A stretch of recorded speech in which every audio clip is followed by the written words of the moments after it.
Muito bom, turma. Ok, vamos dar continuidade então à questão das propriedades físicas das rochas, correto?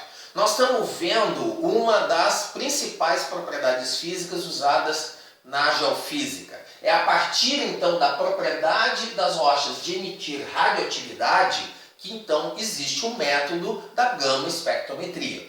Mas como é que esse método pode existir? É o que nós vamos ver hoje, tá?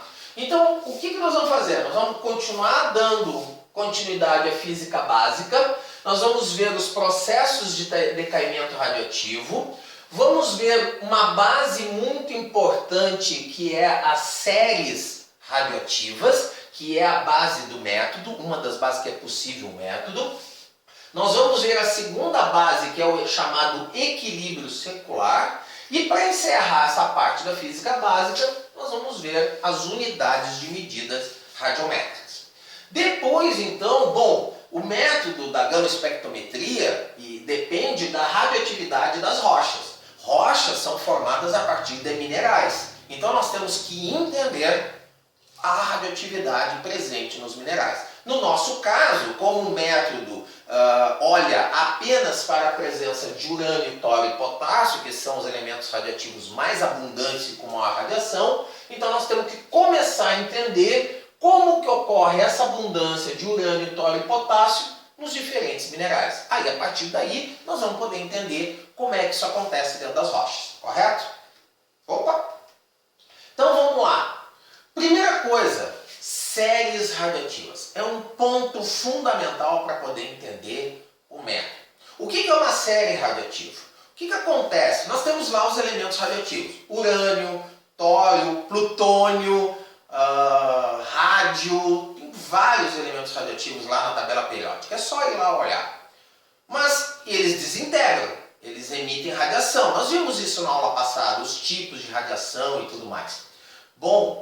Mas ele desintegra uma vez só, ele desintegra mais de uma?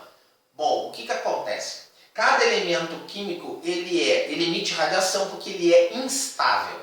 Instável em termos de energia dentro do núcleo.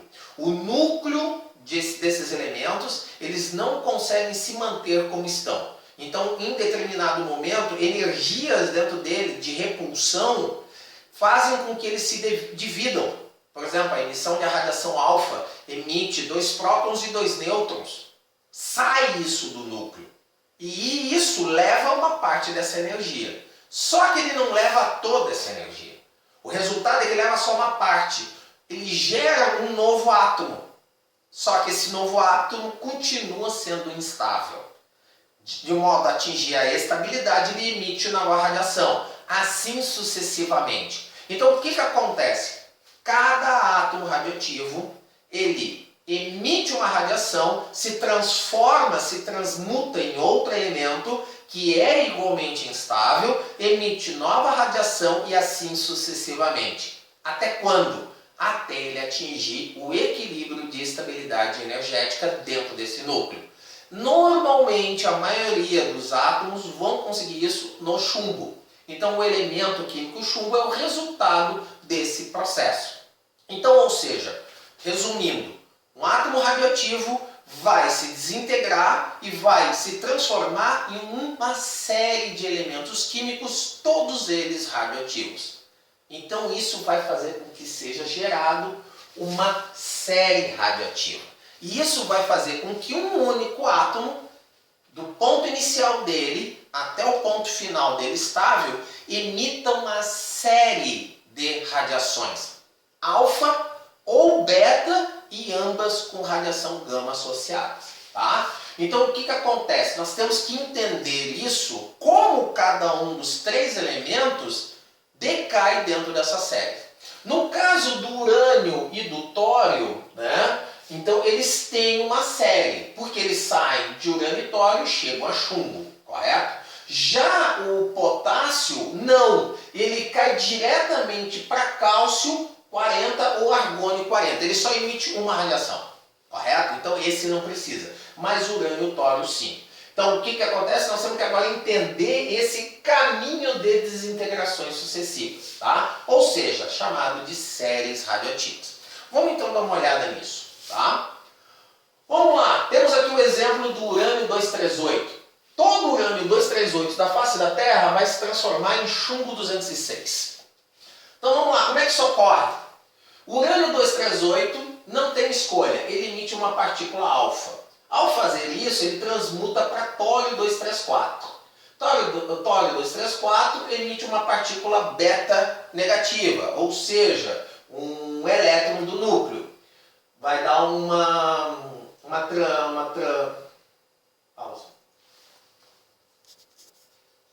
ou seja, vai dar por transformação de um decaimento beta, que vai se transformar em paládio, que vai fazer de novo e vai voltar ao urânio 234.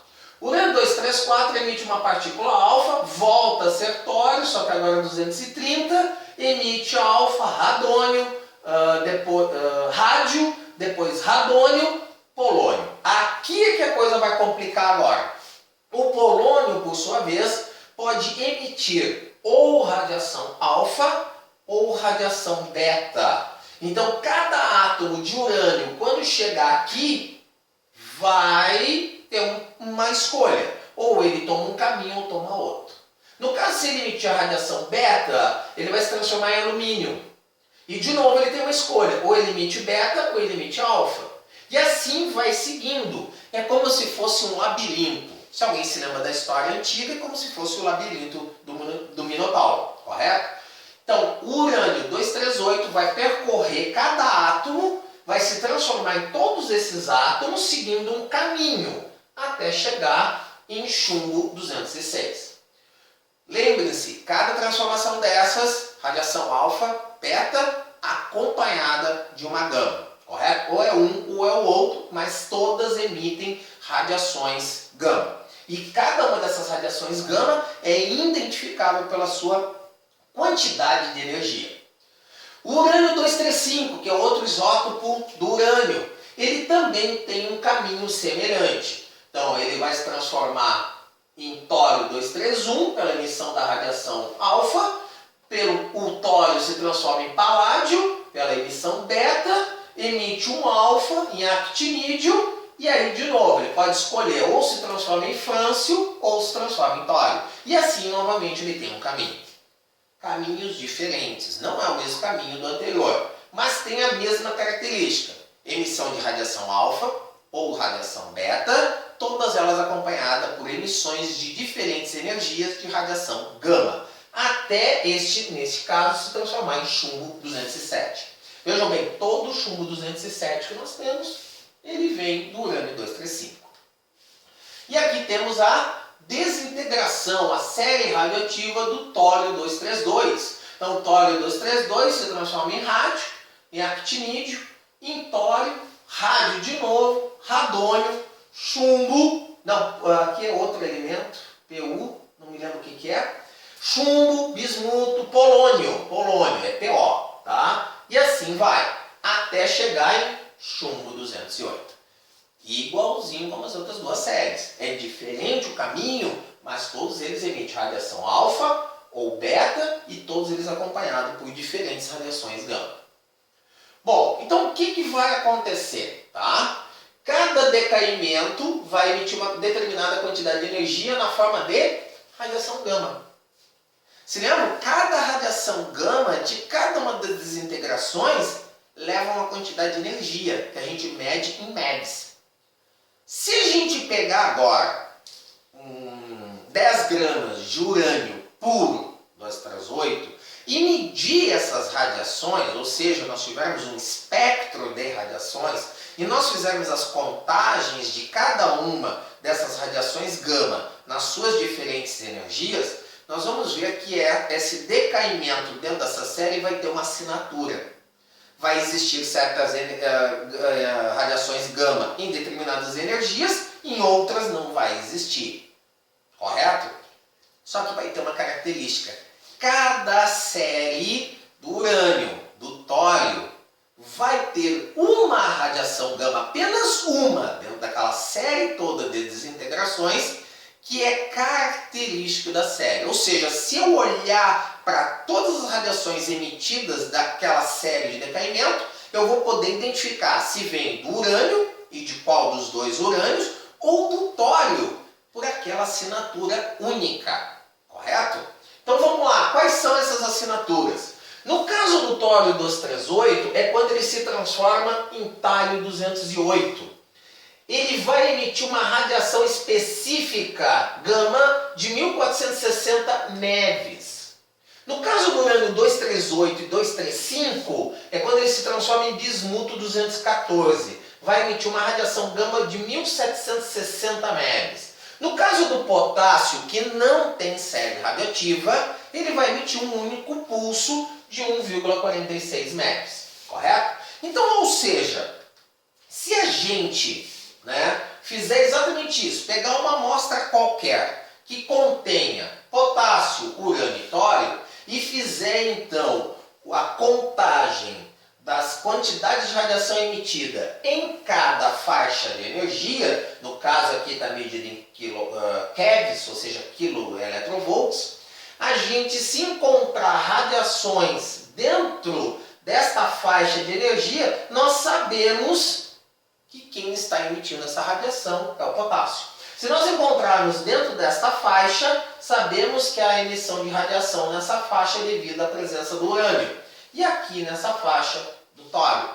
Então, ou seja, basta pegar o equipamento, que no caso é um gama espectrômetro, ou seja, ele fraciona, ele identifica cada frequência de radiação pela sua quantidade de energia, e aí ele vai contabilizar e nós sabemos quantos elementos tem naquela fonte. Então isso aqui é uma espectrometria no caso do tório, correto?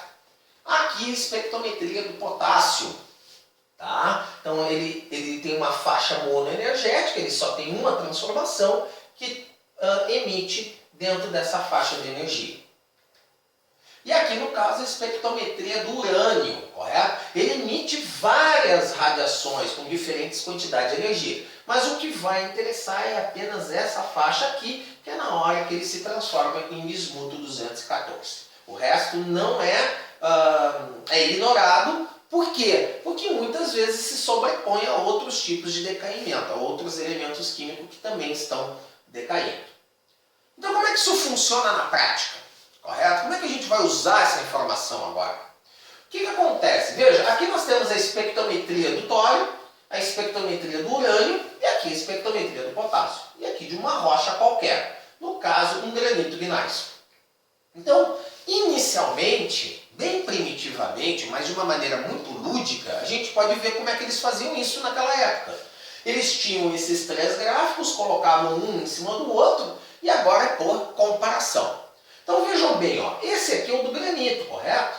Vejam que ele tem um pico bem pronunciado na quantidade enorme de radiações que são emitidas dentro dessa faixa. Se nós olharmos, é exatamente a mesma posição da espectrometria do potássio. Então é esperado que nós tenhamos grandes quantidades de potássio nessa rocha. E é óbvio que isso vai ser esperado, isso mesmo. Por quê? Porque é um granito. Granitos são rochas ricas em potássio. Mas vamos continuar comparando. Vamos ver o seguinte, por exemplo, e essa quantidade de emissão de radiação aqui no final do gráfico, as energias mais altas, veja, é muito coincidente com a do tório. Aqui depois nós temos uma segunda, um segundo cocoruto, uma segunda elevação de quantidade de radiação, também pode estar associado ao tório. Esse pequeno aqui, pode estar... Não, aqui vai estar associado mais ao urânio. Então, por a comparação nas posições, nós podemos ver as contribuições de cada um. Correto? Hoje não é feito assim. Hoje é feito através de análises com dados mais precisos e o processo todo é feito por computador. Tu entra com esta informação aqui e ele já tem esses dados e sabe fazer a comparação e dizer, ó, essa rocha tem tanto de urânio, tanto de tório e tanto de potássio.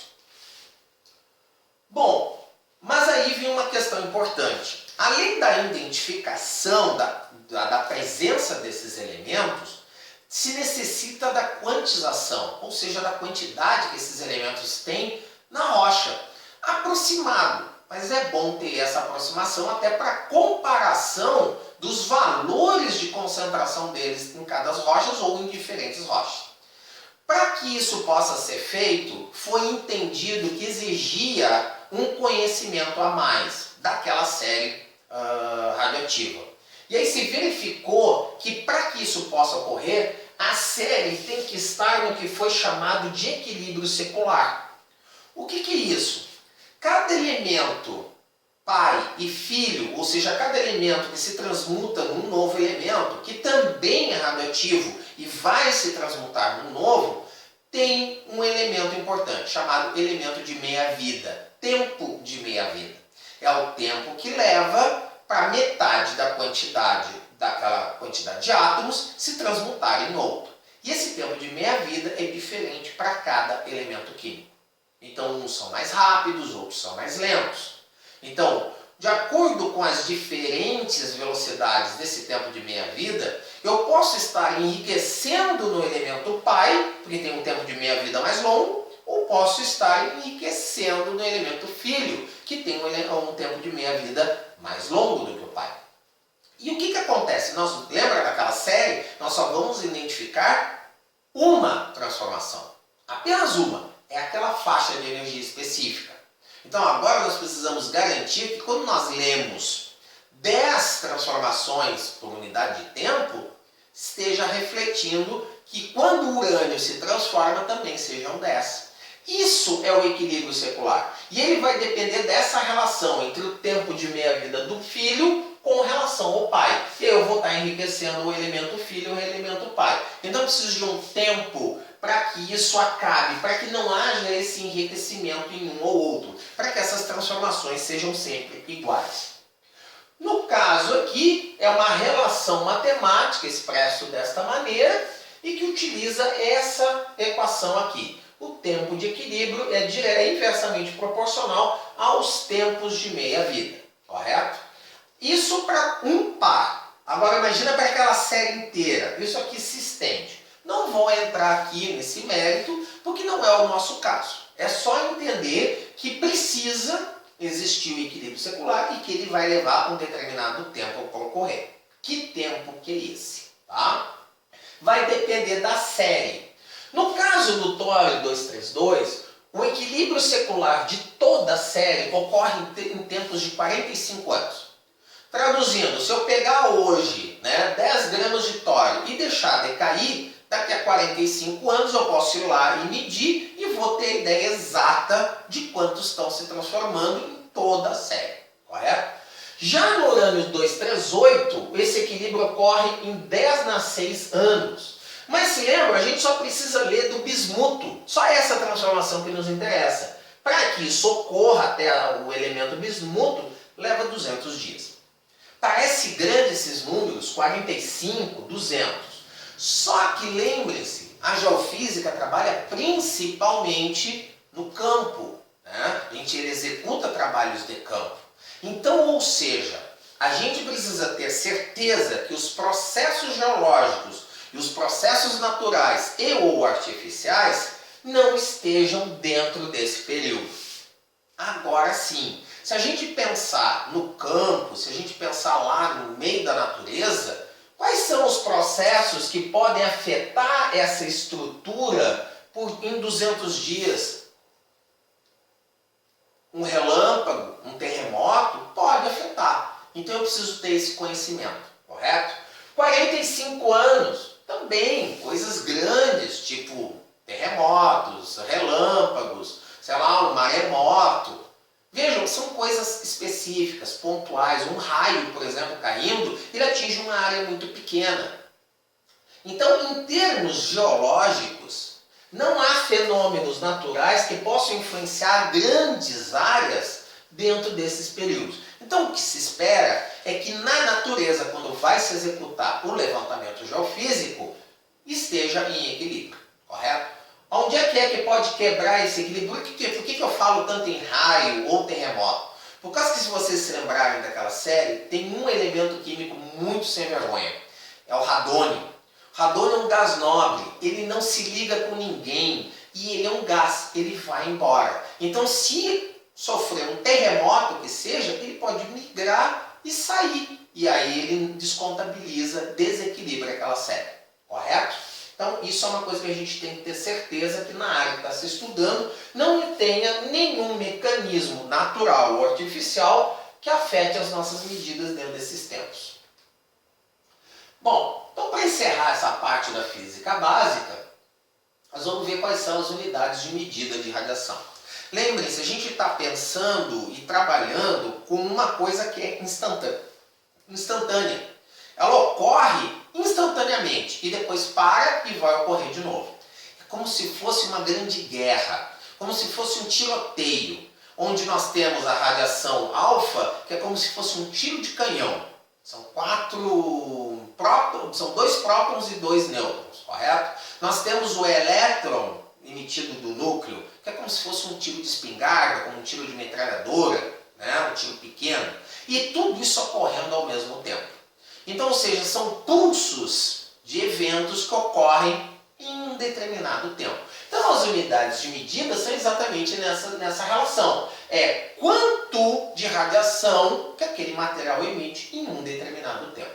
Então, a medida mais comum, a mais antiga, é chamada de Curie, em homenagem a Madame Curie, que descobriu as propriedades radiativas do rádio. Então, o que é um Curie? Um Curie é 3,7 vezes 10 na 10 desintegrações por segundo. Ou seja, é o equivale, se eu olhar para 1 grama de rádio em 1 segundo, eu vou receber essa quantidade de energia, de radiação, em 1 Curie. Vejam, 3,7 na 10 é muito grande. Essa unidade de medida de Curie é feita por o que eles chamam de amostras quentes. São amostras que realmente são puras de elemento químico radioativo. Elas emitem grandes quantidades de radiação por segundo. Por causa disso, então se desenvolveu uma unidade um pouco menor, chamada Becquerel. Também em homenagem a outro pesquisador das propriedades radioativas dos materiais. Essa é bem mais baixa, é 1 desintegração por segundo. Então essas duas aqui normalmente são usadas ou no campo da física ou no campo da química. Na geofísica, a radiação natural das rochas é muito mais baixa. Então o que acontece? A gente vai fazer contagens por minuto ou por segundo. A sigla é CPM ou CPS, correto? Bom, antigamente, ou mais algum tempo atrás, podia se enxergar, ou podia se ver nas revistas ou nas reportagens, um número entre o P e o M. CP2M, CP3M. O que isso significa? Contagens por 3 minutos, contagens por 2 minutos. Ou CP10S, contagens por 10 segundos. Correto? Então o que acontece? Essas unidades vão ser ajustadas de acordo com a necessidade do pesquisador, de acordo com a quantidade de emissão da rocha. Se ela emite mais radiação, a unidade de tempo diminui. Se a radiação é muito baixa, esse tempo aumenta. Dada a similaridade com o raio-x, que não é uma radiação gama, tá? Pode-se utilizar a medida de Röntgen, que é uma medida muito comum dentro do meio hospitalar, porque ele contabiliza a quantidade de radiação que ocupa um determinado volume. Mas é só uma analogia, tá? Um Röntgen é uma radiação produzida por 10,08 vezes 10 na 9 pares de íons por centímetros cúbicos de ar, na CNTP. Tá? Mas isso não é muito usado, é só para ser uma curiosidade para vocês entenderem. Bom, então encerramos essa parte da física básica. Tá? Temos que agora entender como tudo isso vai para as rochas. Então nós vamos começar pela base das rochas. Base das rochas, mineralogia. Então vamos entender da radiação e da concentração desses elementos nos minerais. Tá? Então vamos lá, potássio. Potássio não tem mineral próprio. Ele é um elemento químico que faz parte da grande maioria dos minerais, principalmente os silicatos. Não faz parte de todos, mas faz parte de uma grande maioria. Tá? Então, o que vai acontecer é que ele vai ser encontrado dentro de vários minerais. Por exemplo, os argilos minerais são ricos em potássio, estão dentro da sua estrutura cristalina, na estrutura química. Alguns evaporitos, como a silvita, carnalita, que são tipos de sais que envolvem potássio. Né? Então, são cloretos de magnésio ou potássio hidratados. O silicato, normalmente os feldspatos, ortoclasma e microclínio, né, são silicatos de alumínio e potássio. As micas são outro, que são silicatos de alumínio e potássio hidratados, tá? Tanto a muscovita quanto a biotita. O conteúdo do potássio é muito variado, mas ele normalmente é muito grande. E se lembrem, o potássio em si não é radioativo, mas ele tem um grande percentual de isótopos radioativos. Então isso torna uma presença muito marcante desse isótopo dentro das rochas. Nos argilos minerais, pode estar presente tanto na estrutura, como por exemplo na ilita ou na glauconita, vejam, faz parte da composição química, então podem ter de 3,5% a 8,3%, que é bastante. Ou, em alguns casos, ele pode estar adsorvido, esse potássio. O que significa adsorvido? Significa que ele está preso dentro da estrutura cristalina, mas não pertence à composição química ou à estrutura cristalina. O melhor análogo para entender isso é como um peixe preso dentro da rede. Ele está preso à rede, mas ele não pertence à rede. Eu posso retirá-lo depois, tá? Nesse caso, isso é a adsorção. E aí os valores são bem mais baixos. 0 a 4,9, 0 a 0,35 e assim vai. O potássio nos sais. Se pertencer à estrutura química, como por exemplo a silvita, que é um cloreto de potássio, então vai ter valores altos, como 52,44%. Mas em minerais, argilo-minerais com uma composição química maior, como a carnalita, que é um cloreto de magnésio ou um cloreto de potássio hidratado, aí os valores são mais baixos, tá? Mas em todos esses casos o potássio está dentro da estrutura do mineral. No caso dos silicatos, quem tem mais potássio são os feldspatos, alguns feldspatoides e as micas. Como esses elementos, como esses minerais estão bastante presentes nas rochas, então normalmente a variação de potássio é bem grande e normalmente são valores altos. Já os minerais, a abundância do urânio, o urânio tem essa facilidade, ele tem minerais próprios. Então existem minerais que são extremamente enriquecidos em urânio. Se ele não tiver dentro dos minerais, ele pode estar adsorvido dentro da estrutura cristalina de outros minerais. Mas normalmente se encontra na forma dissolvida, tá? A menos que realmente seja um enriquecimento muito grande de urânio. Normalmente nos processos geológicos esse elemento ele é móvel. Ou seja, ele tem facilidade de migrar dentro da rocha. Ele vai junto com os líquidos metamórficos, com os líquidos magmáticos. Por que isso? Porque ele tem uma grande dificuldade e afinidade, tem uma baixa afinidade com outros elementos químicos. Ele forma minerais próprios, mas quando está muito enriquecido. Se ele não estiver suficientemente enriquecido, ele vai acabar sendo adsorvido em outros minerais. Mas ele normalmente se recusa a entrar, ele tem uma dificuldade. Por isso que ele acaba se tornando extremamente móvel. Quando eu tenho água envolvida, a sua mobilidade vai estar controlada pela acidez. Quanto levemente ácida, consegue levar a água por mais tempo. Como é que eu posso precipitar, principalmente em ambientes aéreos, ou seja, quando eu tenho a interação da água meteórica nas rochas, que leva esse urânio embora, mas ele pode precipitar. No caso, por uma precipitação quando o pH está de 2,5 a 4, ou por redução quando o pH está entre 0 e 0,4. Mas tem um fator muito importante. Esse urânio que está móvel através do íon uranil, por exemplo, na água dos rios e lagos, ele tem uma afinidade pela matéria orgânica. A matéria orgânica adora o urânio, principalmente na forma do íon uranil. Então o que acontece? Plantas são verdadeiras bombas iônicas, elas atraem os íons livres no solo para elas, e aí elas adsorvem ou absorvem. E o íon uranil tem alta afinidade pela matéria orgânica. Então, ou seja, se existir um solo contaminado, tu vai poder verificar através da presença do urânio nos plânctons, nas plantas, nas conchas e assim vai. Tá? E também os fosfatos. Os fosfatos, que é um tipo de mineral, também tem alta facilidade para absorver esse elemento químico. Normalmente, ele não se combina com os silicatos. Ele tem extrema dificuldade para se combinar com eles. Vamos lá, quais são os minerais de urânio? Autunita, becquerelita, carnotita, petiblenda, uraninita, tiwaimunita. Todos eles são minerais de urânio que podem conter até 76% de urânio. É um teor muito alto.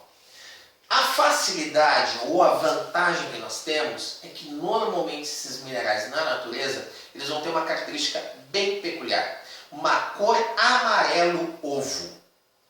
Tá? Então se vocês verem na natureza, estiverem fazendo a contagem, estiverem fazendo um levantamento geológico ou geofísico e começar a perceber que os níveis de radiação estão muito altos e começam a encontrar minerais de coloração amarelo ou amarelo amarronado, desconfiem e saiam da área. Ela está extremamente radioativa por causa da alta concentração de minerais de urânio.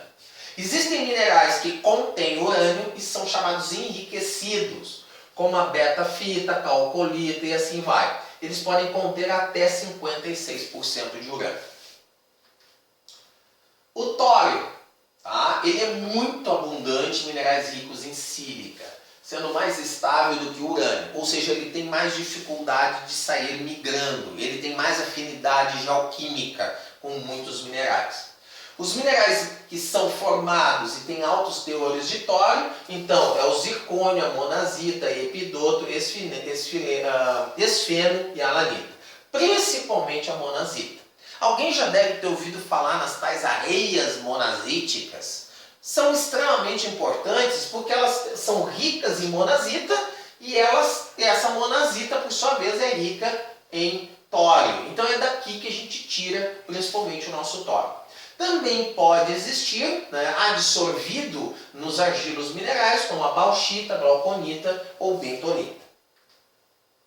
Bom, então isso é para vocês terem uma ideia, principalmente de como são os minerais desses elementos e aonde que eles estão presentes. Aqui está a bibliografia principal, que é o Lowry, principalmente o Schoen, princípios de geofísica, que vão então conter vários desses conteúdos. Correto? Então vamos nos ver na próxima aula.